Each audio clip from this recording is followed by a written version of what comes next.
여러분, 우리는 지금 천국에서 무슨 일이 일어나고 있는지 엿보고 있습니다. 오늘 2020년 11월 10일 아침에 하나님의 말씀을 통해서 천국을 체험하는 그런 놀라운 일이 벌어지고 있는 것입니다. 성경은 참 놀라운 책입니다. 별걸 다 보여줍니다. 우리가 알아야 될까요? 필요하니까 성경에 나와 있지 않겠습니까? 자, 이제 본격적으로 하나님과 사단의 대화가 시작되는 그런 장면이 나옵니다. 결론부터 말하자면 제 느낌은 이랬습니다. 하나님의 입장에서는 사단이 이렇게 하는 것들이 다 쓸데없는 짓들을 하는 겁니다. 그러나 사단의 입장은 어떨까요? 내가 이길 거예요. 이런 망상 가운데 하는 것 같아 보입니다. 이러한 모습이 에덴 동산에서부터 나옵니다. 우리는 그러한 사실을 오늘 본문에서도 발견할 수 있는 것입니다. 자, 욥기 1장 9절부터 11절 말씀 보겠습니다. 사탄이 여호와께 대답하여 이르되 욥이 어찌 까닭없이 하나님을 경외하리까? 주께서 그와 그의 집과 그의 모든 소유물을 울타리로 두르심 때문이 아니니까. 주께서 그의 손으로 하는 말을 복되게 하사 그의 소유물이 땅에 넘치게 하셨음이니이다. 이제 주의 손을 펴서 그의 모든 소유물을 치소서. 그리하시면 틀림없이 주를 향하여 욕하지 않겠나이까. 사단의 교활함이 그대로 묻어나는 말씀입니다. 즉 8절에서 하나님께서 욥이 악에서 떠난 자다 이렇게 결론적으로 말씀하자마자 사단이 발끈하여 대꾸를 합니다. 어찌 까닭없이 욥이 하나님을 경외하겠습니까? 이유가 있겠지요. 자, 여기서 잠깐 사단이라는 뜻이 뭐라 그랬죠? 참소자, 대적자, 고발자. 여러분 잊지 마세요. 이 친구들 하는 일이 이런 일이에요. 항상 이런 일만 하는 거예요. 그러니까 이걸 알고 봐야 돼요. 하나님께서 욥을 칭찬하십니다. 그때마다 마귀는 아니요 합니다. 항상 그렇습니다. 여러분, 우리가 살 때도 누군가가 누구를 칭찬할 때 사단 노릇, 마귀 노릇하지 맙시다. 다 같이 칭찬해 줍시다. 때로 보면 교회에 나오는 교인들 가운데도 이런 사람들이 있어요. 회의적이고 비판적이고 참소하기를 즐겨하고 사단에 쓰임받는 거예요. 교회는 순종을 배우는 곳이다 하는 것을 잊지 마세요.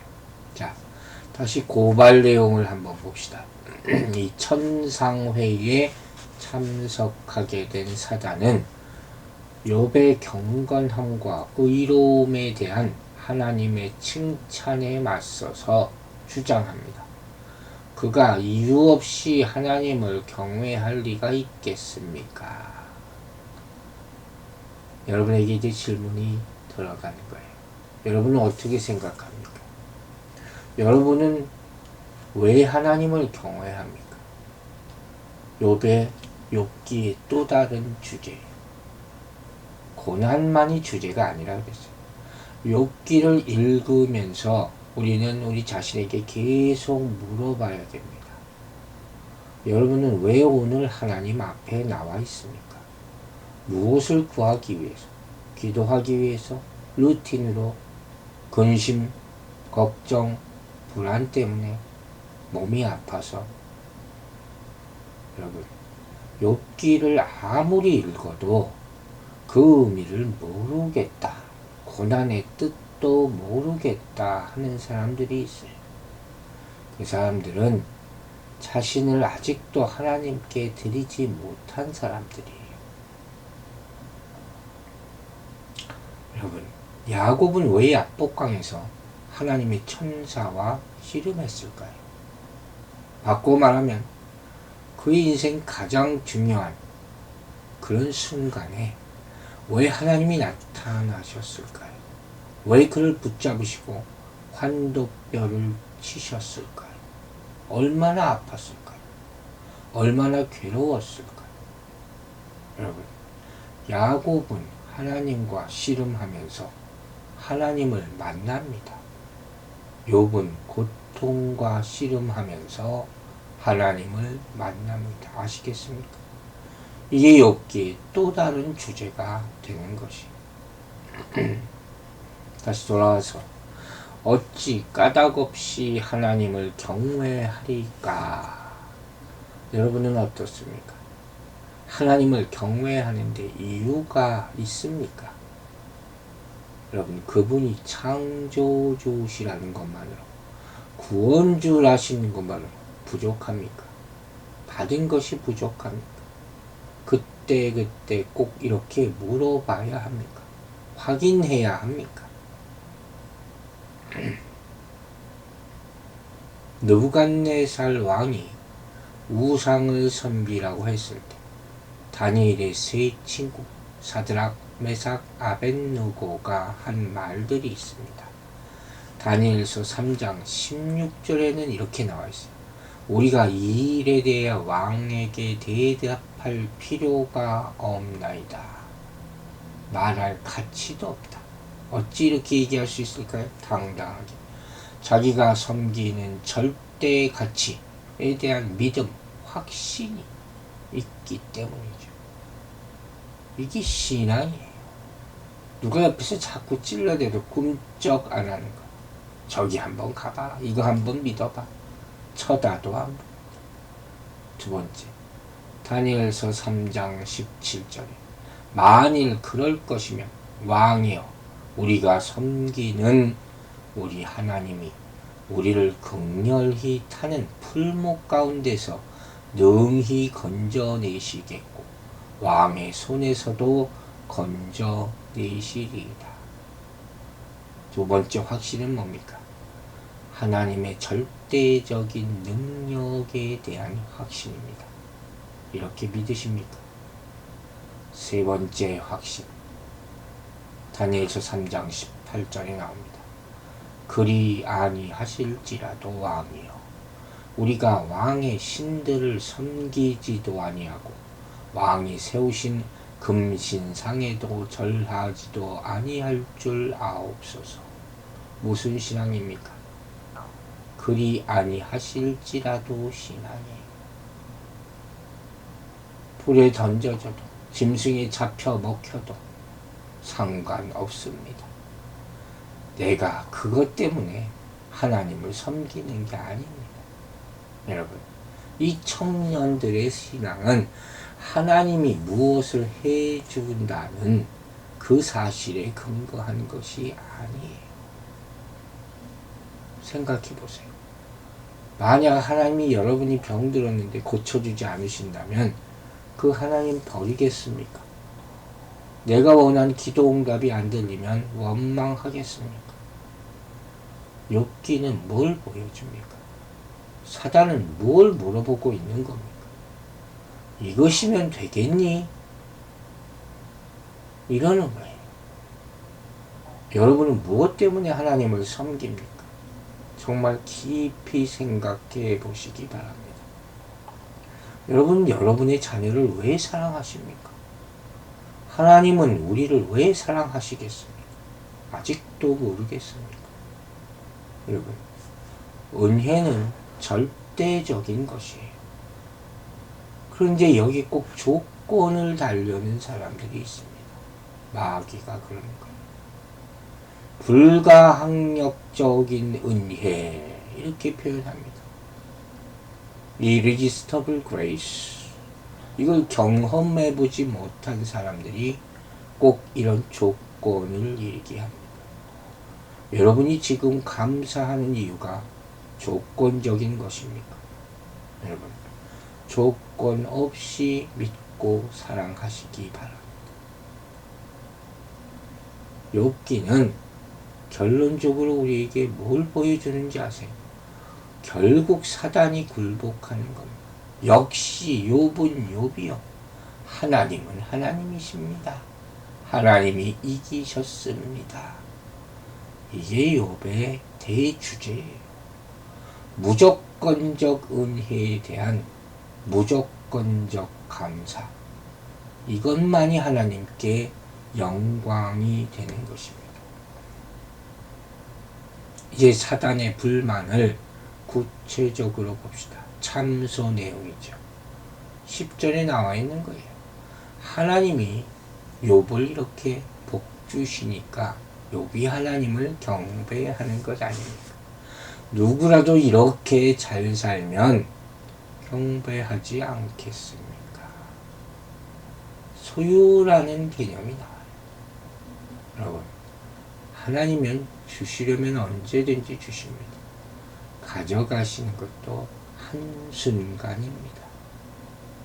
중요한 것은 그때마다 그 은혜에 감사하고 사는 거예요. 내게 어디 있습니까? 꼭 쥐고 감추고 살지 마시기 바랍니다. 지금 이 사단의 질문을 보세요. 욥이 이렇게 잘 사니까, 잘 먹고 잘 사니까, 그러니까 하나님을 섬기는 거죠. 이게 단순한 투정일까요? 나도 좀 그렇게 해주세요 하는 애교일까요? 아니. 여러분, 사탄의 목적은 뭡니까? 욥의 파멸입니다. 아시겠어요? 사단이 일을 시작할 때는 다른 이유가 없어요. 살짝 상처 주려고 아니에요. 죄, 사망, 파멸 다 연결되는 것이죠. 사단은 봐주는 게 없어요. 기다려주지도 않습니다. 하다가 중단하지도 않습니다. 잊지 마십시오. 사실 우리는 여기서 욥이 고난당하는 이유가 무엇인가를 이미 찾을 수가 있습니다. 무엇입니까? 바로 사단이 참소했기 때문이죠. 아시겠어요? 즉, 사단의 존재를 잊지 말라 하는 거예요. 욥이 고난당한 이유 모르겠습니까? 사단의 존재 때문이라는 거죠. 그럼 사단이 왜 참소를 했을까요? 표면적 이유는 하나님의 욥이 의의를 자랑하시기 때문이죠. 내 신실한 자 욥을 봐라. 결론적으로 욥이 당한 고난의 이유는 의로웠기 때문이에요. 그가 의로웠기 때문에 고난을 당했다는 거예요. 즉, 앞으로 전개될 사건은 하나님의 의와 사단의 악, 이 싸움이 되는 것입니다. 영적 전쟁이에요. 오늘날 많은 사람들이 이 부분을 보고 오해하는 것 같아요. 이렇게 고난은 하나님 앞에 죄 지은 사람들이 당하는 형벌이다, 이렇게 생각해요. 그럴 수도 있겠죠. 그래서 누군가가 어려움을 당하면 은연중에 말합니다. 저 사람이 하나님 앞에 무슨 죄를 지어서 벌을 받는 거야. 수군거리죠. 이걸 은과 응보라 이렇게 말합니다. 하지만 절대로 다 그런 것은 아닙니다. 욥은 의인이기 때문에 고난을 당합니다. 여기에 대해서 설명할 수 있겠습니까, 여러분? 그리스도인이라면 설명할 수 있어야 되는 거예요. 예를 들어 요한계시록을 보면 우리 그리스도인 성도들이 앞으로 장차 있을 7가지 재앙에 다 노출되게 됩니다. 자, 다시 묻겠습니다. 왜 우리에게 환난, 재앙, 궁핍이 있습니까?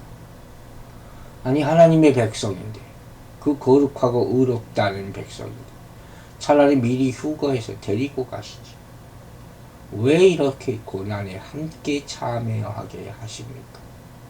여러분, 하나님의 새 언약에 근거한 창조, 재창조죠. 새 창조죠. 여기에는 반드시 역창조가 선행이 돼야 됩니다. 그래서 계시록을 보면 말탄 자들이 두 산 사이에 나오고 골짜기에서 나타나는 거예요. 마찬가지로 이 욥기를 이러한 관점에서 이해해야 할 필요가 있는 것입니다. 여러분, 오늘날 한국교회가 잘못 가르친 것 중에 하나가 바로 기복신앙입니다. 그 의미 자체는 나쁜 것이 아닐 수 있습니다. 하나님이 천상의 복을 주신다. 그러나 너무 잘못 가르쳤습니다. 예수 믿으면 복 받는다. 성경에는 어딜 봐도 그냥 복 주는 법이 없습니다. 자, 잘 구분해서 들으세요. 은혜는 하나님이 먼저 주실 것입니다. 은혜는 먼저 받을 수 있습니다. 맞죠? 은혜는 선물이니까. 우리의 모습, 우리의 행위를 보시고 주는 것이 아니라 사랑으로 먼저 주시는 선물입니다. 이게 은혜입니다. 그러나 복은 고난 후에 오는 것이에요. 아시겠습니까? 가나안에 들어가려면 광야를 거쳐야 합니다. 여러분은 복받기 위해 교회에 나오십니까? 아니면 받은 은혜를 가지고 감사와 찬양과 경배를 위해 나오십니까? 하박국 3장 17절 18절에 유명한 말씀이 나옵니다. 비록 무화과 나무가 무성치 못하며 포도나무에 열매가 없으며 감람나무에 소출이 없으며 밭에 식물이 없으며 우리의 양이 없으며 외양간에 소가 없을지라도 나는 여호와를 인하여 즐거워하며 나의 구원의 하나님을 인하여 기뻐하리로다. 아멘 되겠습니까? 여러분, 우리는 좀 이렇게 사단이 열받게 만들 수 없습니까? 왜 항상 사단 때문에, 마귀 때문에 우리가 열받아야 됩니까? 여러분, 지금 사단은 계속해서 인과응보를 주장합니다. 아닙니다. 인간들은 절대로 까닭 없이 의인이 될 수 없습니다. 그런데 하나님은 인간이 어리석게 여기는 하나님의 지혜, 뭐라 그랬습니까? 고린도전서를 통해서 십자가죠. 그 십자가로 말미암아 원인이 없는 어떤 결과, 구원을 만들어내셨습니다. 그 신앙생활을 통해서 그가 욥과 같이 극한의 고통을 겪음에도 불구하고 하나님, 저는 하나님만으로 만족할 수 있습니다. 라는 고백을 받아내시고 만다는 것이, 이것이 복음이에요. 이것이 은혜이고 이것이 욥의 주제입니다. 사랑하는 여러분, 마지막으로 묻습니다. 내가 하나님을 사랑하는 이유는 과연 무엇입니까? 기도하겠습니다. 하나님 아버지, 감사합니다. 사단이 어찌 까닭없이 욥이 하나님을 섬기고 경배하겠습니까? 하는 질문. 이런 사단의 질문이 우리의 신앙을 흔들지 않도록 굳건하게 붙잡아 주시옵소서. 우리는 이유가 없이도 하나님을 경배합니다. 하나님을 찬양합니다. 왜? 받은 은혜가 이미 너무 크기 때문입니다. 하나님을 배반하고 세상 가운데 길에 빠져 있지 말게 도와주시옵소서. 하나님이 계시기에 내가 존재합니다. 그 사실을 잊지 말게 하여 주시옵소서. 고난이 있지만 우리가 능히 감당케 하시는 고난이요 끝이 있는 고난임을 믿게 하여 주시옵소서. 오늘도 우리를 믿음으로 이기게 하실 주를 믿고 찬양하며 예수 그리스도의 이름으로 감사하며 기도했습니다. 아멘.